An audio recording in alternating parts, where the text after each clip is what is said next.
of the trading journal. It enables you to monitor yourself even as you are immersed in what you're doing. Coaching Cue. A great insight into journal keeping is offered by Charles Kirk, www.thekirkreport.com, in Chapter 9, who enters his observations into a database program so that he can readily retrieve journal entries on various topics. This is an effective way of monitoring specific trading challenges over time. Lesson 32. Recognize your patterns. One of the keys to brief therapy is the creation of a concrete focus for change.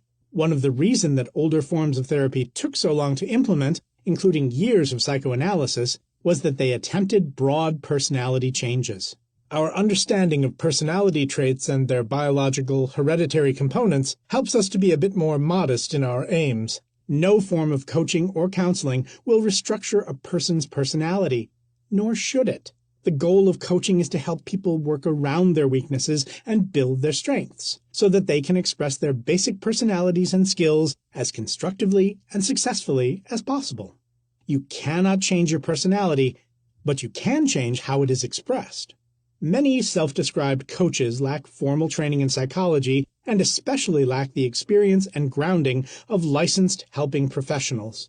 They acquire a cluster of self-help methods and try to fit all problems to those. The result is a canned set of solutions for any given problem. This can be disastrous. The patterns that interfere with trading often lie well outside canned self-help nostrums. One successful trader I recently met at a conference presentation was having a poor trading year and was even considering retiring. She complained of a loss of enthusiasm and excitement about her trading, as well as weight gain and more negative feelings about herself. She had seen 3 prior coaches and therapists, all to no avail. After a short discussion, I obtained enough information to suggest that she obtain a blood workup from her primary care physician. She did so, and the results suggested a low level of thyroid activity. Once she received proper hormonal supplementation, her mood and energy level returned, her concentration improved, and she resumed her successful career. How many traders lose their careers because they never understand the patterns that underlie their problems? You might ask the question, how can I, as a trader, relatively uneducated in applied psychology, ever hope to identify obscure patterns such as low hormone levels? If experienced coaches and counselors miss the pattern, how can I detect it? Ironically, I think that you're in better shape than most commercial coaches to identify and act upon unusual patterns that interfere with good trading. I could readily make the recommendation for the trader because I was not seeking her business. She was not paying me for my services, and I did not stand to gain by making one recommendation versus another. Note, my coaching is limited to a limited group of proprietary trading firms, hedge funds, and investment banks. I don't take on individual traders as clients. Most coaches who focus on retail traders, on the other hand, need to constantly drum up business. It is not in their self-interest to raise a possible course of action, such as blood tests and thyroid medication, that doesn't lead to further services and additional fees. As a result, they focus on solutions that they can provide, i.e., that will bring them additional business. When all you have is a hammer, Maslow once remarked, you tend to treat everything as nails.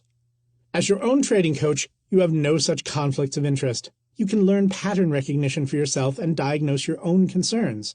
If the problem still eludes you, even after you've reviewed your journal extensively, send an email to the special address reserved for this book, coachingself@aol.com, see the conclusion, and I will do my best to point you in a promising direction. But I think you'll be pleasantly surprised to find how readily you can tackle your own challenges once you learn a few basic techniques. Once you learn to coach yourself, you have the skills to guide your development across a lifetime. So let's see how you can become expert in recognizing your own patterns, building on the trading journal described in the previous lesson. Reviewing your journal entries, you want to divide them into 2 clusters, those describing your most successful trading and those that capture when you were trading at your worst. The first cluster will reveal what we call solution patterns. The second cluster alerts you to problem patterns. Many times, the difference between the solution and problem patterns will themselves point you to practical actions you can take to improve your performance.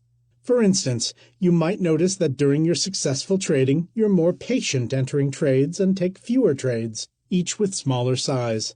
When you're less successful, you trade more often and with maximum size. The comparison between best and worst trading will also alert you to differences in your coping with market challenges. You may find, for example, that when you're trading well, you tend to be very problem-focused. When you are less successful, you trade while you are confused or frustrated, without waiting for clearly defined opportunity. The key is to look for patterns, not just isolated instances of good or poor trading.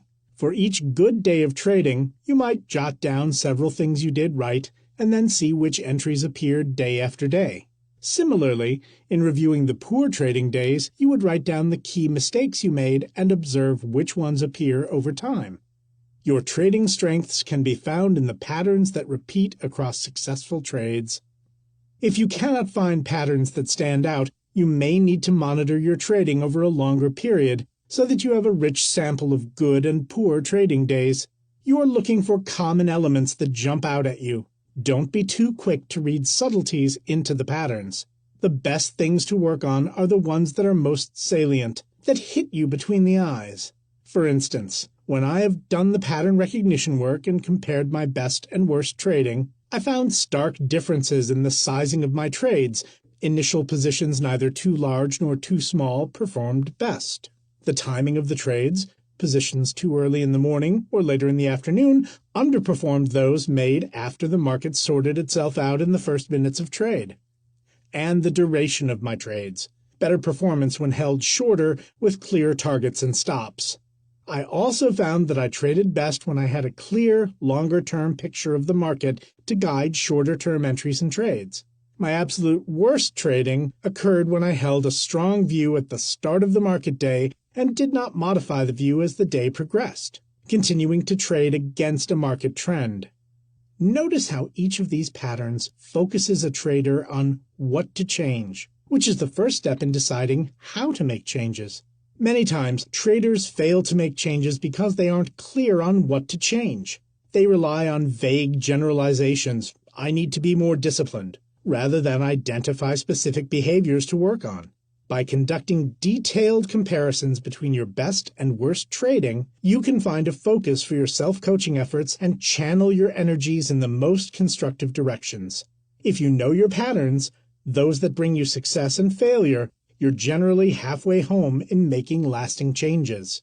Below are some patterns to be especially aware of as you review your journal. Emotional patterns. Distinct differences in how you feel when you're trading well and when you're trading poorly, particularly before and during trades. Behavioral patterns. Notable differences in how you prepare for trades and manage them during your best and worst trading episodes. Cognitive patterns. Meaningful differences in your thought processes and concentration level during and after your best and worst trades. Physical patterns.